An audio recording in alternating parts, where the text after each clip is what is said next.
Michael speaking, and I am so excited to be talking about thoughts about feelings today because we are talking about storytelling, one of my favorite things of all time. Have you ever wondered, why isn't there a story for me?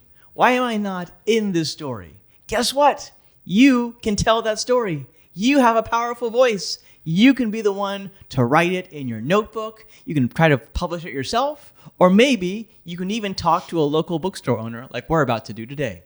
Yes, we are. Today we're going to be talking to Nikki High about storytelling. And let's get smarter in seconds about what storytelling is, just so that we all are on the same page. A pun.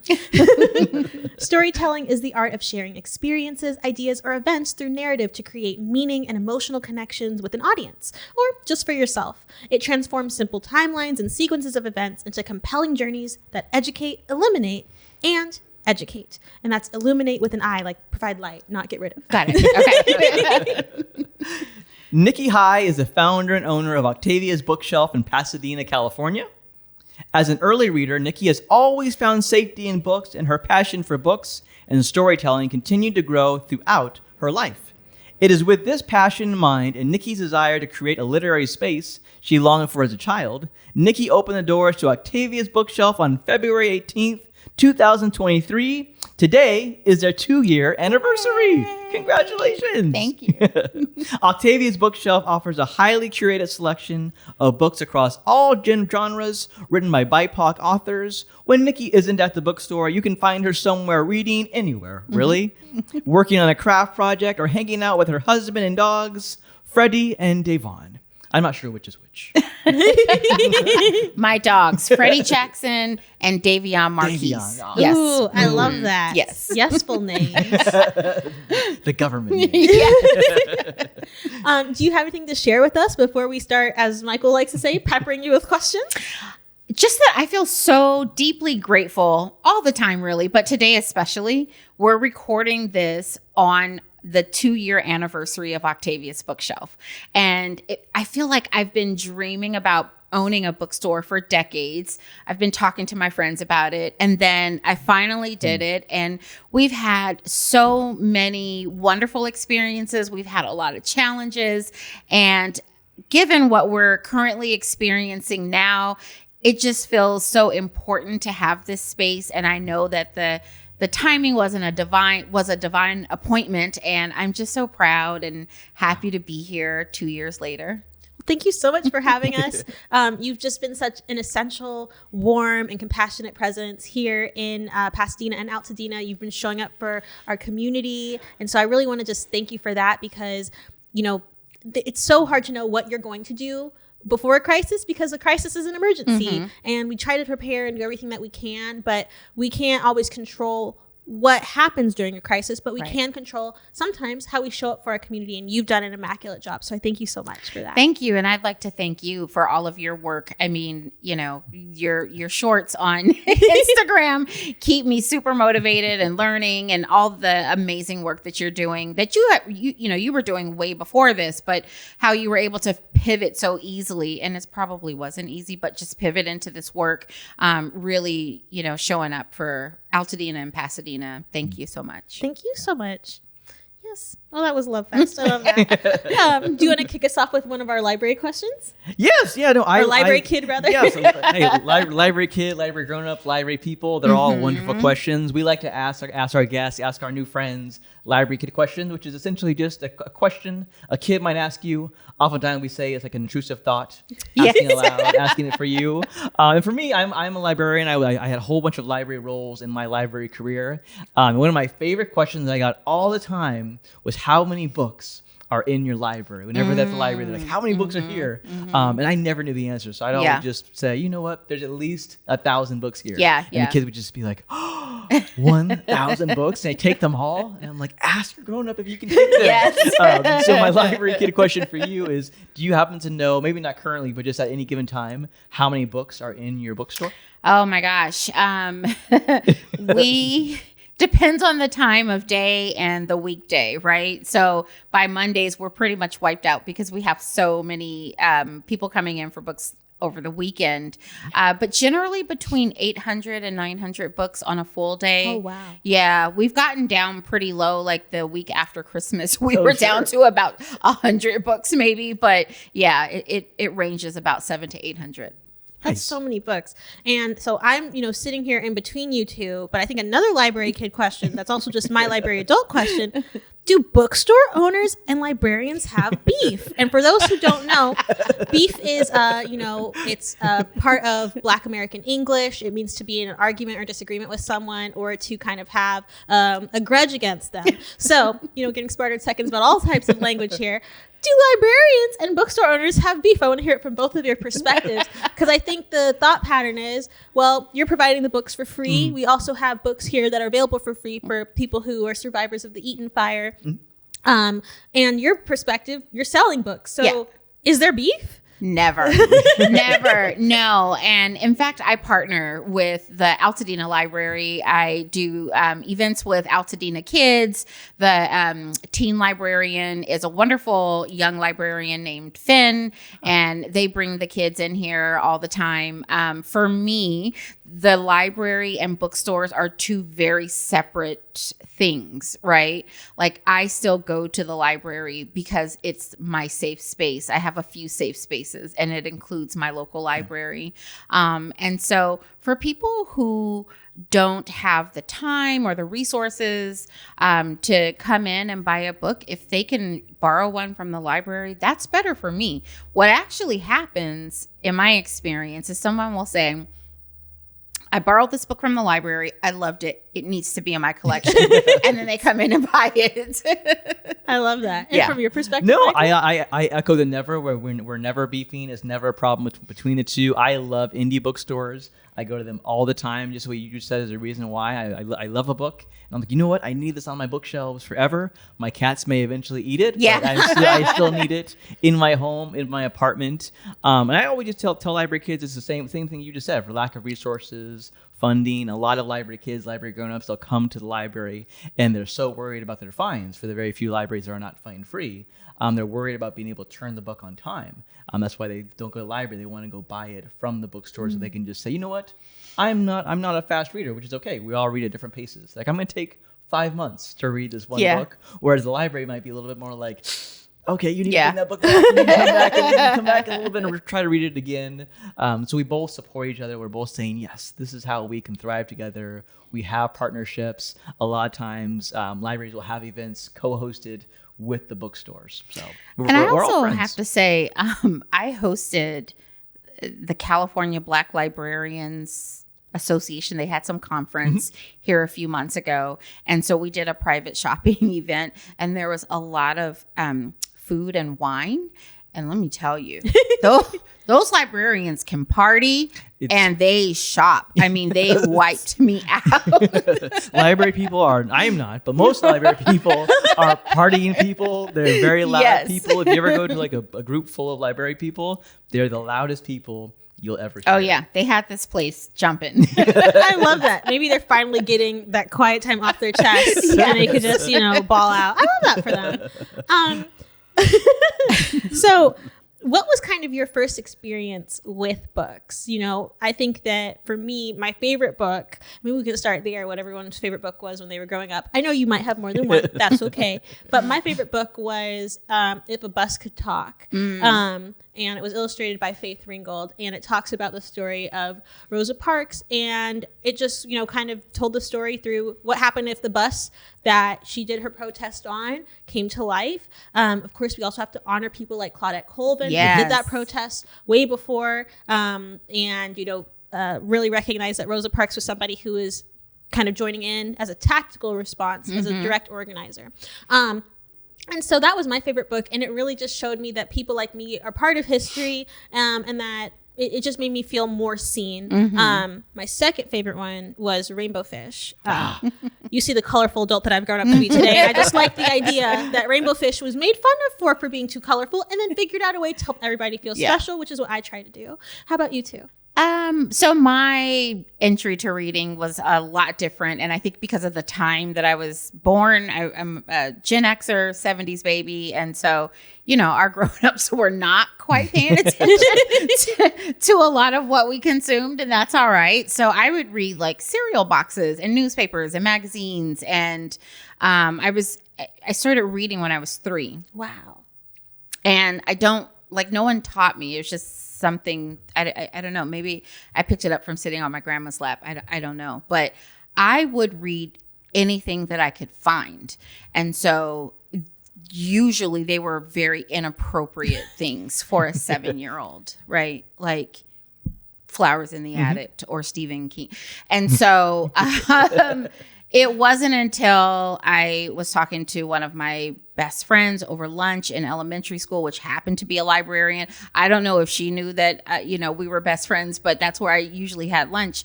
And just casually, she said, what are you reading? And I must have said something super inappropriate because I remember her eyes, and she was like, okay, we're going to get you something else that's a little bit more appropriate.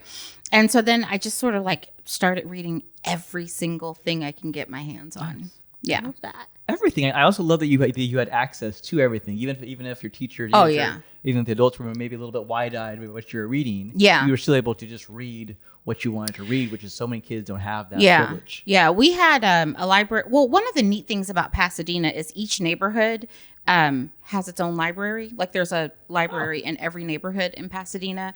And I know that was very intentional. But our library at Longfellow Elementary was right across the street. And so for class activities, we would go to the library, you learn the Dewey Decimal System, you get to pick out all of your books, you were incentivized by getting a free pizza. And Yes.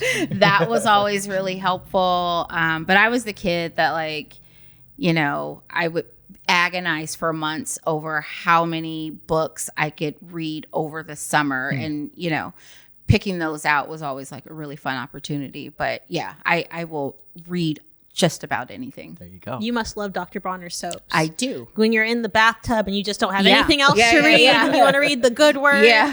A lot of good words. Yeah. Sometimes it's a little, I'm like, oh, I've never seen that on there before. But for whatever reason, if I'm reading it in the tub, I have zero comprehension. So it's like a new book every time. So shout out to Dr. Bronner. They do a lot of good work. They Not do, sponsored. absolutely. We actually don't have sponsors on the show. But if they wanted to sponsor us, I would not be against that. What was your first experiences like with reading?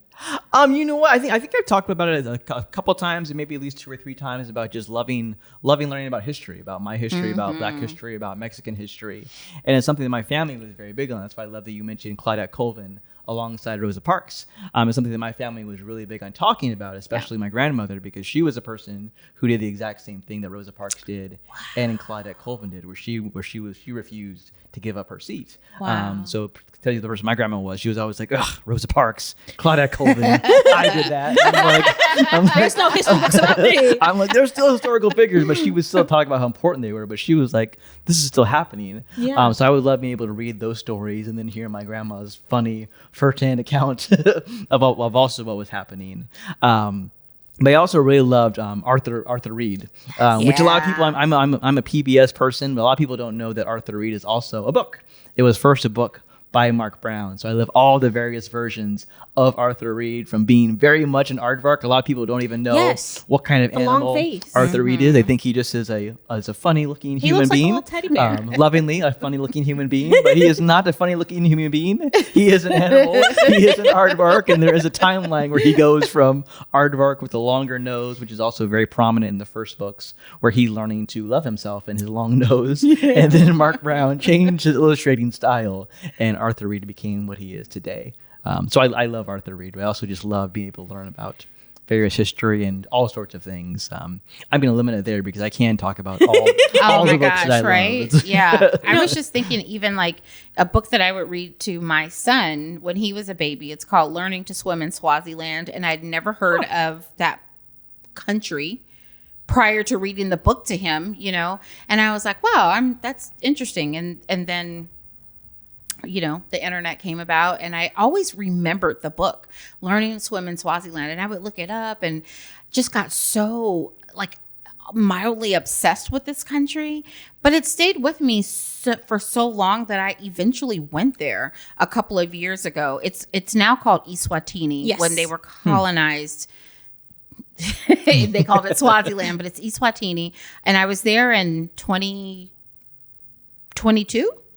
And it was because of that book that I read to my son so long ago, 30 years ago. So there's so many aspects of how we were raised that can foster so much love and kind of turn us into who we are today. I remember we had this statue that my dad actually got from Kenya of a Maasai warrior. And that was always by our fireplace. We just kind of had like this nice figurine. Yeah. And I think that when I was younger, I didn't really connect to like the rich culture of like the Maasai warriors and their history. But when I had the opportunity to go to Kenya, I remember as soon as we we had to get on a plane and then a small plane and then a bus and then a car. And then, my dad would, he studied in Ethiopia. So, say, and then a camel and then, well, we just took a smaller car. But I remember I saw a Maasai warrior when I got off of the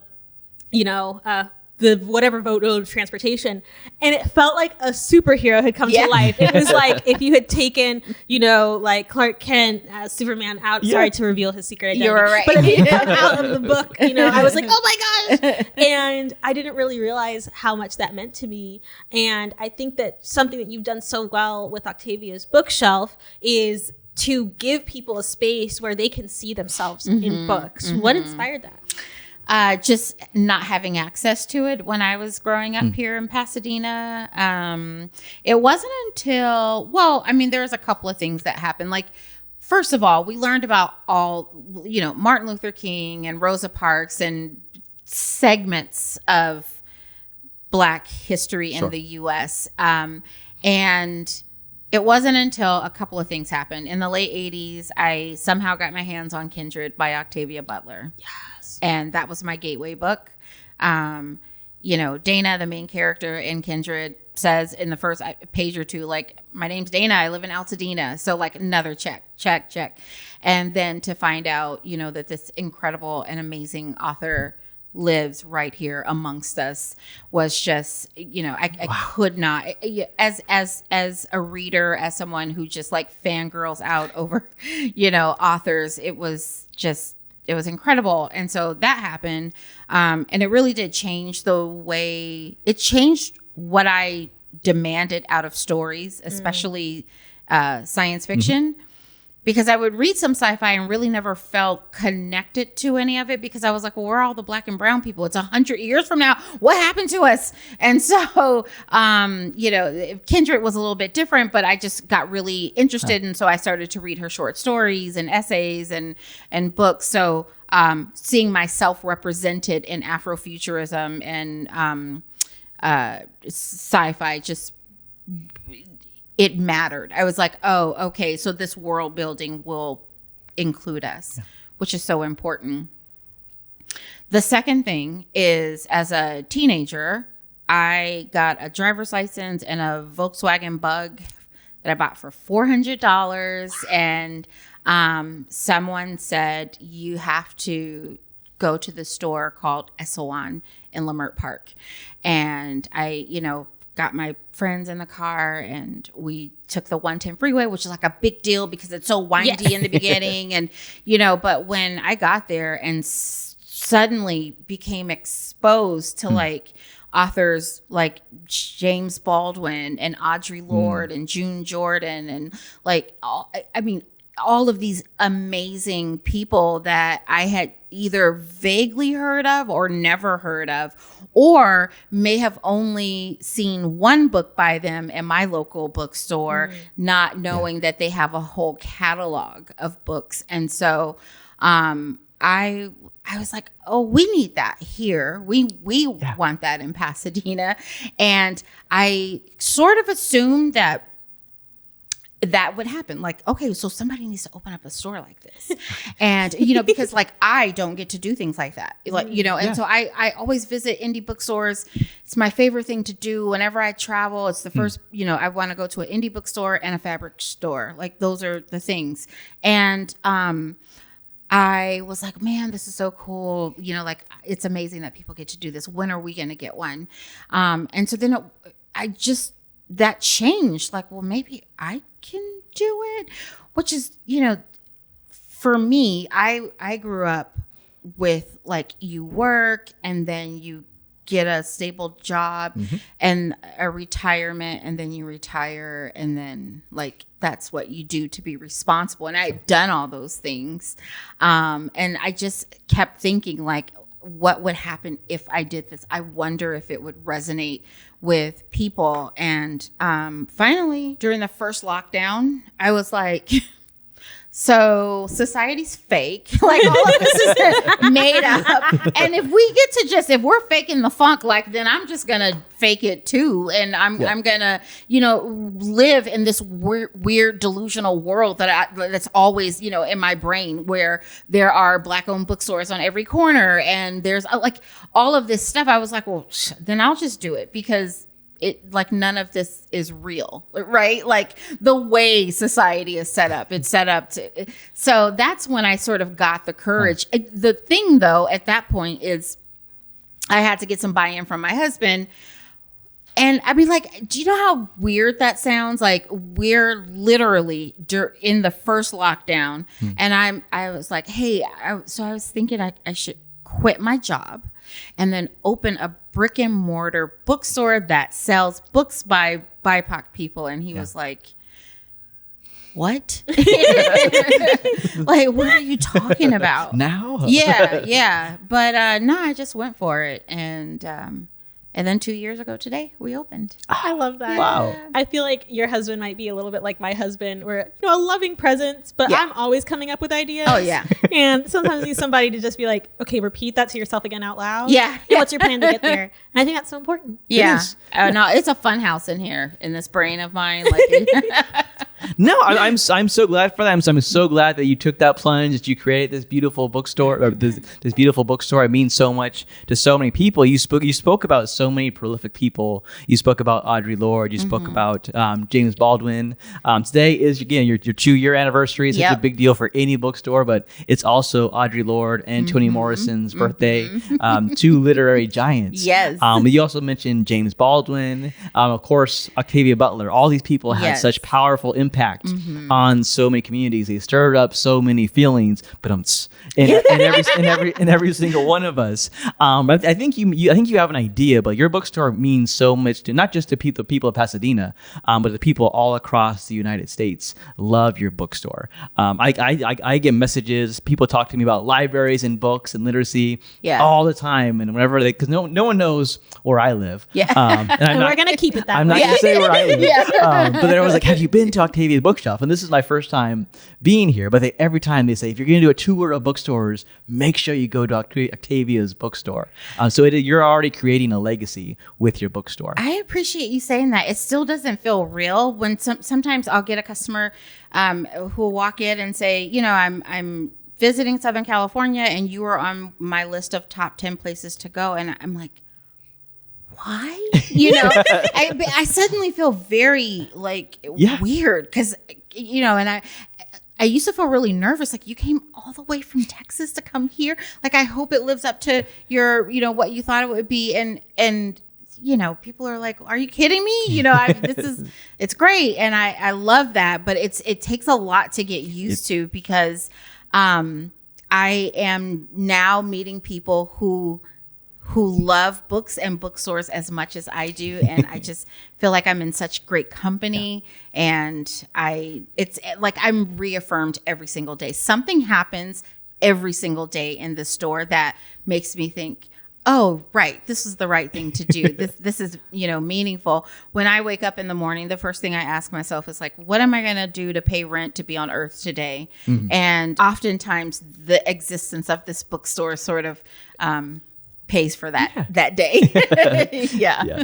That's so important. I think that so Michael and I have spoken a lot about our mental health journeys and how sometimes when we've been in kind of, the most difficult times, it's just one more day, just like living one more day and seeing how things go. And then suddenly you kind of get into a groove where everything's really working out and coming together. But I also know that there's a lot of people who might feel like that moment has never happened for them, do you have any words of encouragement, or maybe you'd like to share about how you've been able to navigate with your mental health of just staying motivated during the hardest times? Yeah. So I would encourage people to talk to someone, anyone, whether it's a hotline or, you know, if you're a faith-based person, someone in your church, your friends, somebody that you trust. I mean, I think a lot of times for me, just being able to sort of get things out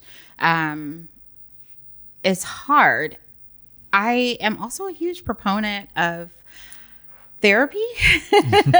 And as someone who has multiple diagnoses that also include panic disorder, generalized anxiety disorder, and 3 more that, you know, I take daily medication for, it's often very difficult. What I have been so fortunate to do is create a support system. And so there's usually someone that could kind of tell when it's starting for me. And that person can call me in and say, hey, I'm going to take over the bookstore for a couple of days and you need to go do something. Yeah. Fix that. And so that gives me the space to sort of, you know, identify what's going on with me. So for people who are, you know, not getting into a groove where they're feeling okay, I would just say, I love you. I love you, and you matter. You're so important, and just talk, just get somebody you trust. It's so important. And I think sometimes I've not really recognized how much people do care until sometimes you can tell when people care when something good happens. Yeah. But when something bad happens, or when you feel like you might be letting people down, it can feel like you don't want to burden somebody. But it's always beneficial. The people who love you will be so happy when you reach out to them and just want to talk to them. I know that we've been there for each other. I'm happy to be there for you as you go through this process of helping, you know, Altadena rebuild. Reminder that Altadena is not for sale. Not for sale. But it's definitely hard to do. Definitely so. I think as we're on the topic of talking about helping Altadena rebuild with the tragedy of the Southern California fires, I think I'll pose a question to both of you: is how your mental health is really doing. Not just how are you okay, but how are you both really doing with that, and what was your reaction to it as it happened as a bookstore owner, and also just as an educator and people who just genuinely love this area of California.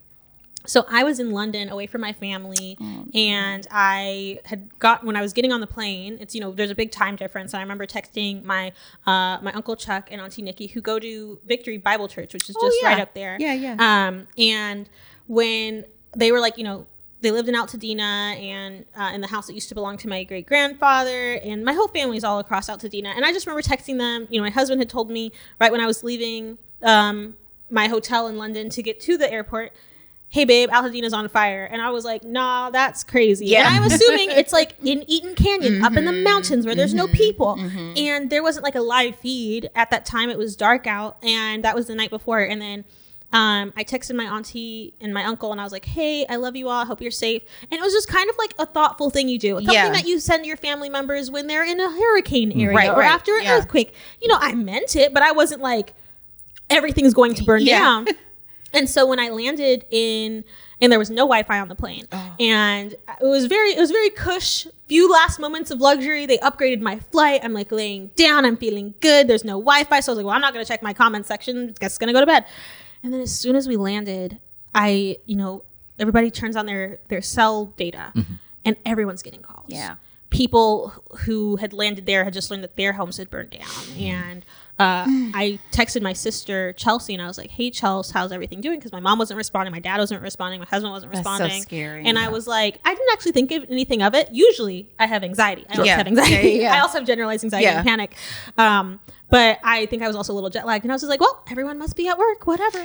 And I think I landed around like 1:00, and I texted my sister, and my sister was like, you know, this house burned down, that house burned down. And I thought she was joking. And I was like, Chelsea, because she does sometimes have a twisted sense of humor. And I was like, Chelsea, why would you say that? And then I started slowly getting realizations that it was real, and just so many memories. But, you know, my dad is always so great at saying exactly what you need to hear at the right time. I don't know where he gets it from. I'd like to think that I have a little bit of that from him, but he was just like, you know, everyone's safe.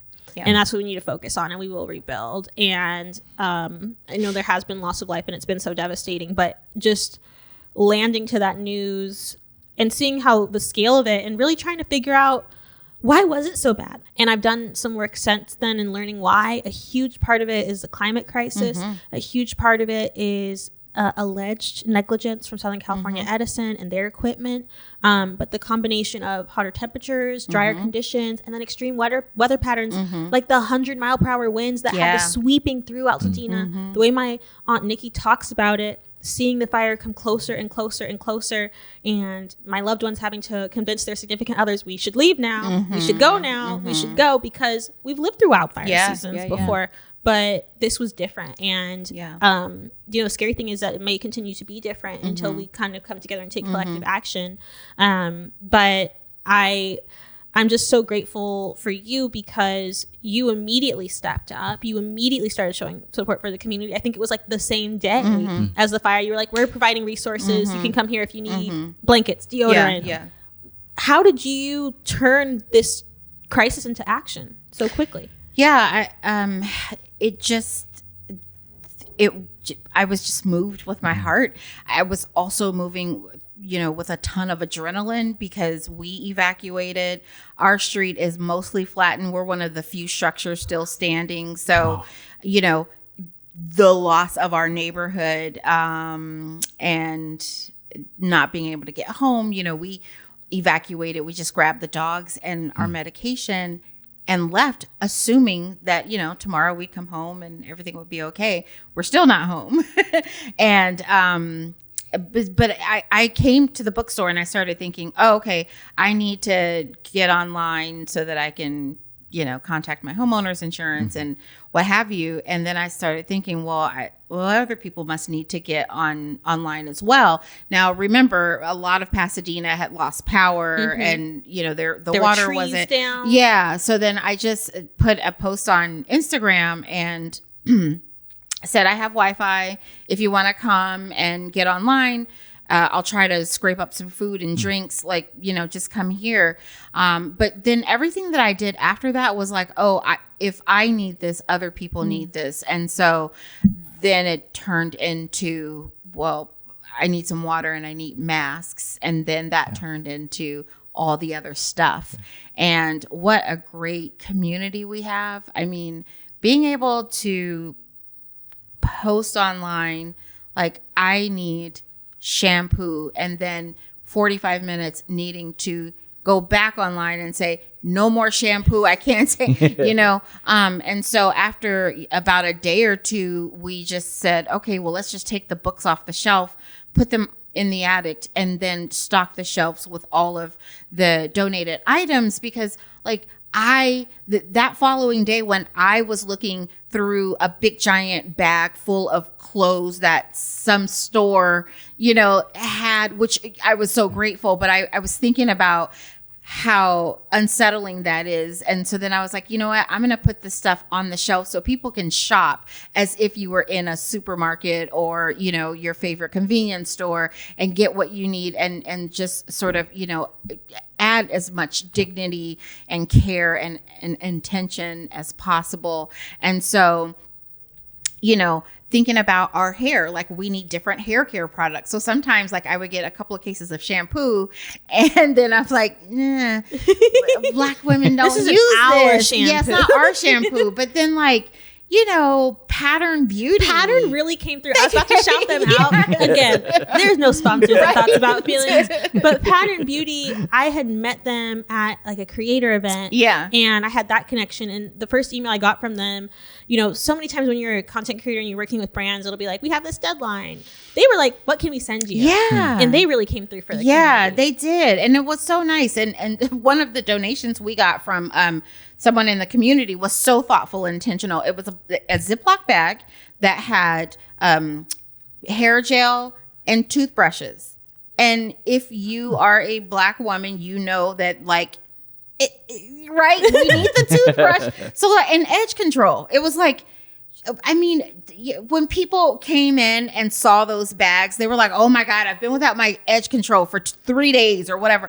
That stuff matters. And, it seems silly when you've lost everything, but any sense of normalcy you can get is appreciated. So for me, I was moved to do the right thing because it's the right thing. Like, I don't have to imagine it being, like, what if that was your brother or your sister? Like, I can just.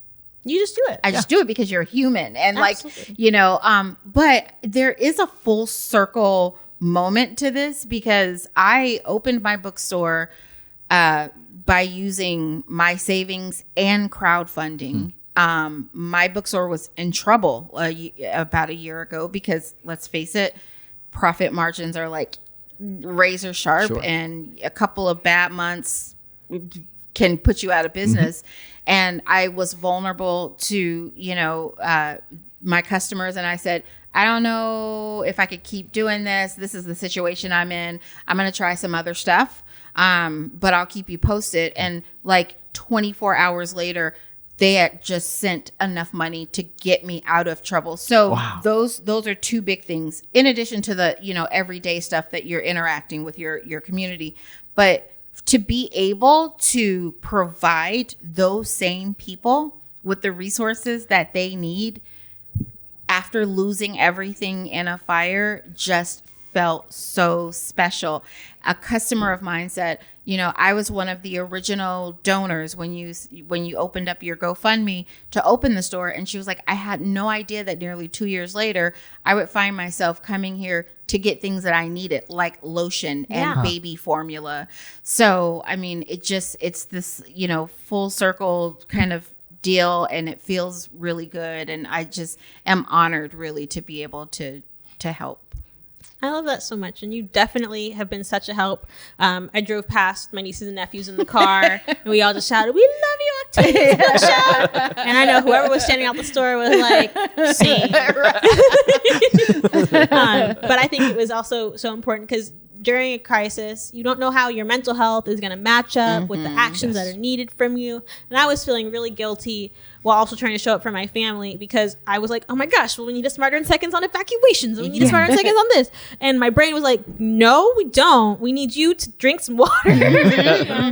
And I kept referring folks to y'all and to Reparations Club, who were also visiting. And I don't know, like, it's so terrible when something like this happens, but I think it's in moments like this often where we find where a community is and how we can show up best for them. It's so beautiful. And you mentioned Reparations Club, and I just have to say that Jazzy is my bookstore bestie.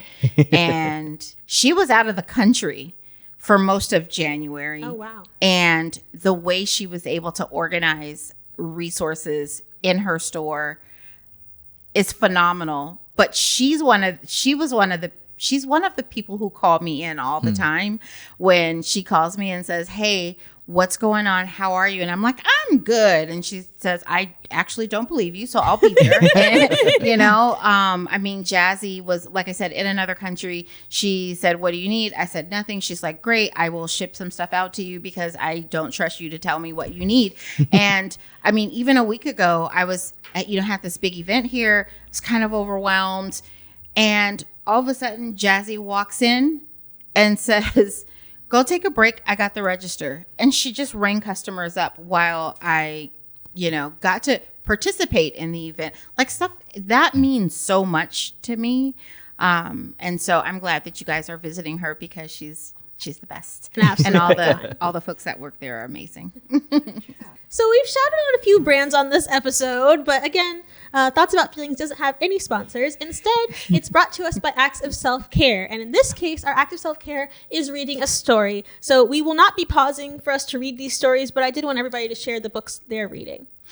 This is Bible for me, Parable of the Sower by Octavia E. Butler, published in 1993. I have read it probably about 10 times.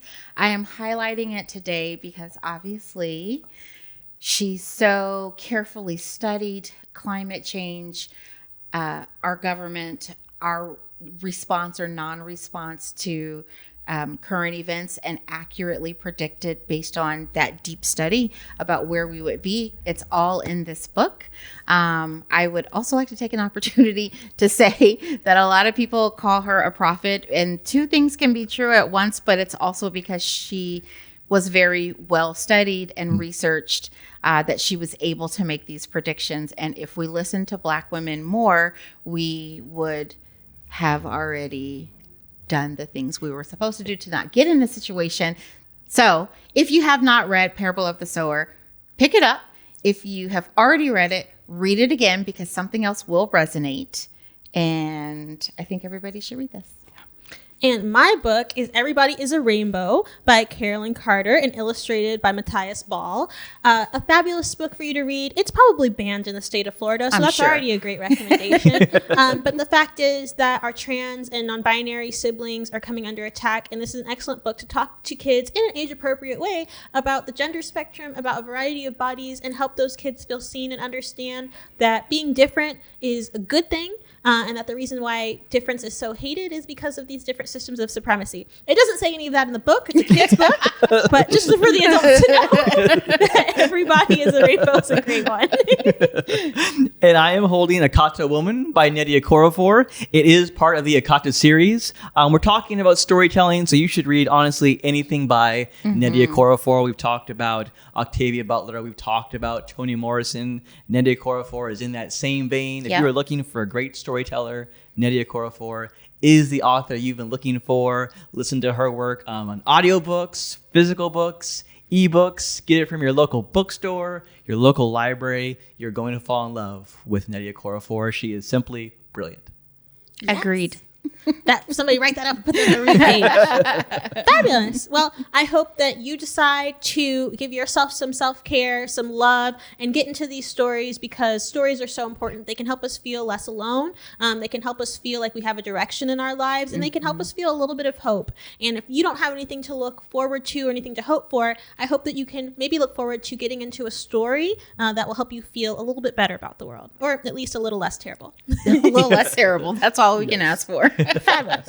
So I believe in something called a Mount Rushmore of kindness, a Mount Rushmore of wholesomeness. Okay. I'll give you an example. My Mount Rushmore of wholesomeness, of kindness. So 4 individuals are Mr. Rogers. I always find a way to talk about Mr. Rogers. LeVar Burton, one of the kings of stories and of books. I love Steve Irwin. I grew up with my grandma watching Animal Planet, so always good old Steve Irwin. And Bob Ross, who just taught me that it's okay to make mistakes. You can make anything out of mistakes. Yep. So that's my Mount Rushmore of wholesomeness, of kindness. I always also throw in Dolly Parton in there. Yeah. Elise Myers and Miss Rachel are in the running for taking the mantle from those folks. Yes.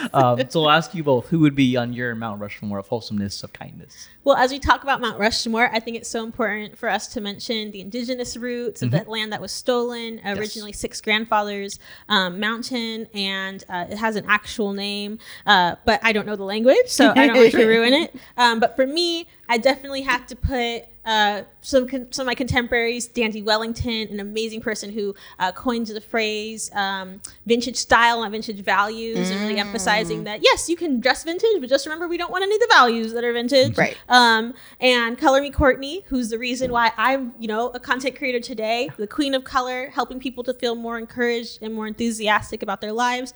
Dr. Kimberly Crenshaw, absolutely. She coined intersectionality theory and is someone who continues to match up kind of present day activism and academia and bring those two things together. And fourth, I'm also going to take LeVar Burton. He's on everybody's mountain. I love that. So I think we have this all in common. LeVar Burton. I mean, Big come fans. on. Yeah. Huge fan. I would also say Dr. Tressie Cottom. She has a published collection of essays called Thick, but she does some outstanding videos on her Instagram. She writes amazing essays. I love her.